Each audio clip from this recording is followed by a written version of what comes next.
सोन चिड़ैया खबर उड़ती है। बस्तर की जीवंत और विविधतापूर्ण जनजातीय संस्कृति को देश दुनिया से जोड़ने के उद्देश्य से आयोजित बस्तर पंडमम के समारोह में केंद्रीय गृह मंत्री अमित शाह ने न सिर्फ पारंपरिक विरासत की सराहना की, बल्कि नक्सलवाद पर भी सटीक और स्पष्ट प्रहार किया। समारोह को संबोधित करते हुए उन्होंने कहा कि मैं मां दंतेश्वरी का आशीर्वाद लेकर आया हूं कि अगली चैत्र नवरात्रि तक बस्तर से लाल आतंक पूरी तरह से समाप्त हो और ये भूमि समृद्धि और शांति की ओर अग्रसर हो। हजारों की संख्या में जुटे आदिवासी समुदाय को संबोधित करते हुए उन्होंने कहा कि इस वर्ष बस्तर पंडमम को बस्तर के उत्सव के रूप में भव्य रूप से मनाया गया है, लेकिन अगले साल इसे अंतर्राष्ट्रीय मंच देने की तैयारी है।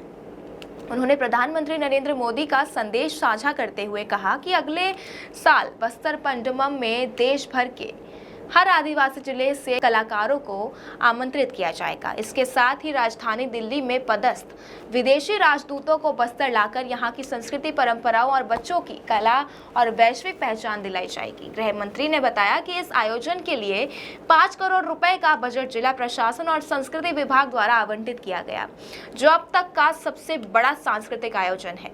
इस पंडमम के माध्यम से बस्तर की पारंपरिक कलाएं, शिल्प, तीज त्योहार, खान पान, भाषा बोली, आभूषण, वाद्यंत्र और गीत संगीत को मूल स्वरूप में संरक्षित और प्रोत्साहित किया जा रहा है।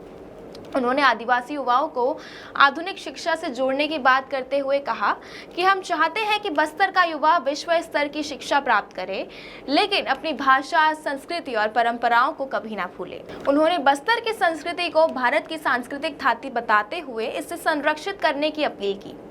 गृह मंत्री ने यह भी घोषणा की कि अगली बार बस्तर पंडमम को 12 श्रेणियों में आयोजित किया जाएगा, जिसमें देश भर के आदिवासी शामिल होंगे। उन्होंने बस्तर वासियों को आयोजन की सफलता के लिए बधाई दी। कार्यक्रम में छत्तीसगढ़ के पहले आदिवासी मुख्यमंत्री विष्णुदेव साय को मंच पर आमंत्रित करते हुए उन्होंने बड़ी घोषणा की कि अब तेंदुपत्ता 5500 रुपए प्रति मानक बोरी के हिसाब से सरकार सीधे खरीदेगी। दलालों के पास जाने की आवश्यकता नहीं होगी। ये राशि सीधे आदिवासियों के बैंक खातों में ट्रांसफर की जाएगी। नक्सलवाद के मुद्दे पर उन्होंने नक्सलियों से मुख्य धारा में लौटने का आग्रह करते हुए कहा कि आप हमारे अपने हैं, कोई भी पर हमें खुशी नहीं होती, लेकिन अब समय है कि बस्तर को विकास की राह पर ले जाया जाए। अगर यहाँ शांति होगी तभी बच्चों को शिक्षा, महिलाओं को स्वास्थ्य सेवाएं और सभी नागरिकों को मूलभूत सुविधाएं मिल सकेंगी।